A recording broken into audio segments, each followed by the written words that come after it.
Welcome back to Nick Lenz's Comic Corner, Classics/Non-Classics. This is episode number 888 and Doubleshot number 782. I got two Iron Fist trades. First up from the series, the Immortal Iron Fist. The Immortal Iron Fist, Volume 3, The Book of Iron Fist. Yeah, this is one of those many trades I picked up from Comic-Con last weekend.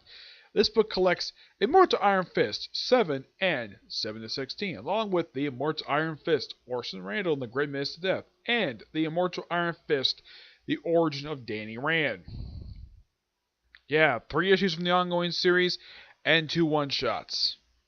Yeah, that's simply what this trade is. Now, as far as I looked up, there are in fact 2 more trades that collect this particular series.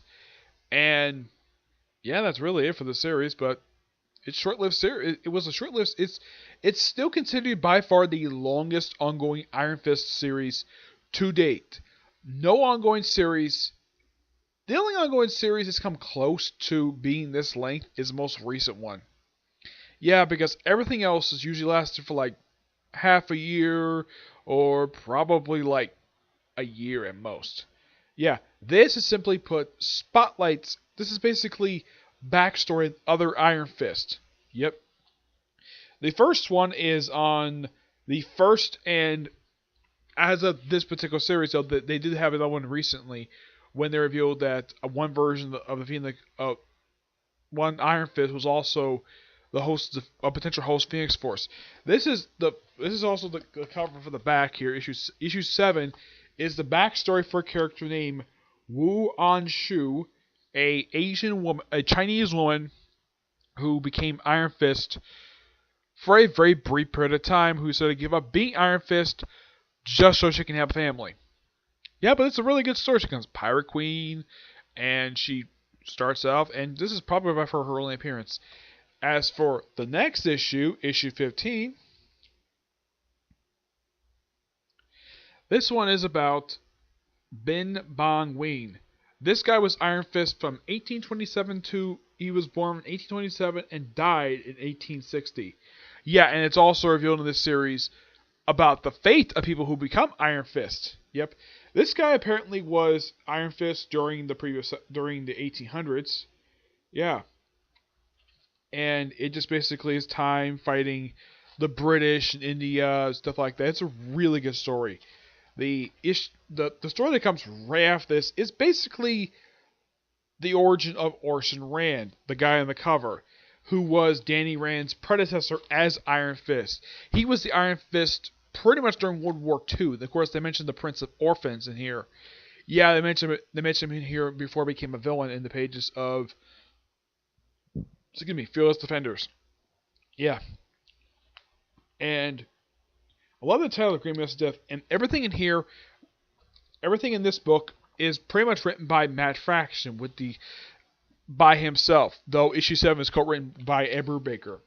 Yeah, the whole thing with the Orson Rand and the Great Mist, it's just an adventure featuring Orson Rand in the 30s, and it's a fun story. And him also working with Iron Fist's late father, Wendell Rand. Yeah, and him fighting in like a ghost, an old west town, stuff like that. By far, a really damn good one-shot. 16 is set in present day, where it's focused on, of all things, it's focused on Danny Rand himself, and he starts up like he buys a building that used to be the headquarters of Heroes for Hire, the original incarnation, not the one from the 90s, and not the one started by Misty Knight in the 2000s. The original version from the late 70s. Yeah, the one where the series written by people like, I think it was like Jim Owsley, a.k.a. Krista Priest, Mary Jo Duffy, and a few other different writers. Yeah, the whole tongue-in-cheek type of humor. Yeah, bought the building, renamed it Rand, and offered it as a base of operations for the New Avengers, despite that being a fugitive team. And also it's revealed during the present day stuff that the Danny's been financing the present day Avengers. And yeah, it's a really good story. As in the case of the origin of Danny Rand, it's just a modern retelling of the first 2 appearances of Iron Fist from Marvel feature not feature. Fan, I think it's Marvel Premiere issues 15 and 16. That's really all it is. It's just a retelling of those two issues. Yeah. The story of stuffing here is really good, but I'm sure for a lot of people they want to see a continuation of this particular series, or Immortal Iron Fist. They got a bit disappointed. The release 16 offers context to have present day because it's great though that the series expands upon the mythology of Iron Fist. Give this book a 9.5 out of 10. Yeah, that's one thing I love about this particular series, is that Edward Baker, Matt Fraction, and David Aja. I think David Aja he doesn't do the artwork for these issues. No, he doesn't. Yeah, I think he just does. He doesn't do any of the artwork for you because normally he's one of the artists for this particular series, but yeah, he really isn't. Yeah, oh, he does issue 16, but everything else in here, the artwork for issue 7 is done by at least several different artists. Trevor Foreman, Derek Farlofs, Leonardo Fernandez, Francisco Pernini, Kari Evans, and Victor Azabia. 15 is done by Kari Evans and Victor Azabia. The Orson Randall one-shot is done by Nick Degas, Mike Aldred, Russ Heath, Luis LaRosa, Sevo Gordano, and Mitch Busweiser. I think it's to pronounce the person's name. Yeah, that's who does all the stuff in here. Next up, moving to the most recent Iron Fist series, started 2 years ago, ended last year, all of a sudden, which is quite weird. And this is Iron Fist, Volume 1, The Trial of the Seven Masters, written by Ed Bronson, artwork by the awesome Mike Perkins. Yeah, and this storyline is amazing. This collects the first 5 issues of Iron Fist Volume 5. Yeah, by far also, this was the first Iron Fist book published in a couple years. Yeah, there was the Immortal Weapons series, which not very long series per se. Yeah, that was a series that preceded this one. Yeah, the Immortal Iron Fist. Yeah, the thing with this series was, despite the fact it had really good writing, I like the writing, what Carrie Andrews was doing the book. The problem was the artwork. It was so bad, and twice throughout its 12-issue run, it actually skipped a month. This series did not skip a month. Despite this storyline we call the Trial of the Seven Masters, like, okay, maybe Seven Masters like 1 per issue, like maybe 7 issues. No, it's only 5 issues. And pretty much, Danny Rand is cut off from Kunlun, and he needs to get his chi back as Iron Fist. This is kind of continuing from plot thread from the pages of the Iron Fist Loaded Weapon series. And I should point out, though, yeah, this costume is actually from his previous, which from an ongoing series published the same time that started, and that was the Power Man Iron Fist title by David Walker. A really awesome title. They got canceled in the 15 issues. I don't understand why the book got canceled, but it was a damn good title. Yeah, this title is also really good as well. He goes to this mysterious island, participating in this tournament. He also gets framed for murder.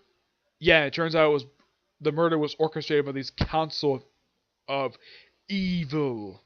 Yeah, I'm calling them Council of Evil because that's simply what they are. They want to frame Danny Rand because they want his chi.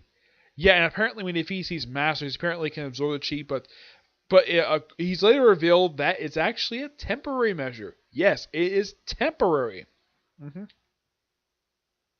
Yeah, but the thing with this title is, it's just an original Iron Fist story, just to get the series going, and I'm sure for a lot of people who were not really into Iron Fist, but probably interested in the comic because of the Iron Fist Netflix show, like, I'm interested. As am I. That's why I love this series so much. I give this book roughly a 9.5 out of 10. It's really, really good. Yeah. I also got to show off the awesome Mike Perkins artwork. Yeah, and it's something weird, though, that right after this series, I think around the same time this series ended, Mike Perkins moved over to DC and he was also the last artist for the Green Lanterns comic book for the last 8 issues of the series before it got canceled and relaunched as simply Green Lantern with Hal Jordan as the title character, and of course we're having Grant Morrison on the writing, and also having Dan Jurgens on he did the writing for Green Lanterns. Yeah, and I spoke to Chuck Dix about Mike Perkins. He's a big Mike Perkins fan. He loves his art. I met Mike Perkins twice, and the guy is one of the nicest people I've ever met. And the last time I met him, I asked him what it was like working with Ed Brubaker, because he was one of the many artists working with Ed Brubaker on his critically acclaimed run from 2005 to 2012, and he loved working with the guy. Yeah. But he's by far, of these two Iron Fist trades, he's the only one I've actually met. Well, I have met Joe before. I met him once. And that was like back in, I think it was at my second Tampa Bay Comic Con. That was the first time I met him. Mike Perkins, I think the last time I saw him was at MegaCon Orlando, I think it was my first one I went to, which was about 2 years ago. That was the first time I met him. That was the last time I saw him. I've only seen the guy twice.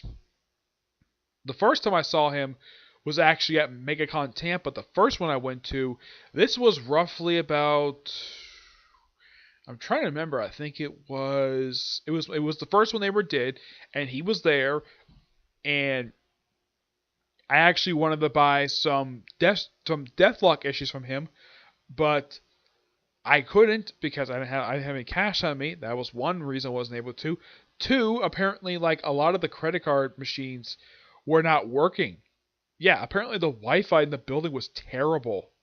Yeah, and this is in the Tampa Convention Center, and the Wi-Fi was kind of bad in there, and half the time you couldn't hear me when I was trying to talk to him. It was kind of awkward. But actually, that was basically when you go to MegaCon Orlando. Half the time when we try to talk to comic creators, half the time they can't hear what you're saying because of it's so because of the way the building is.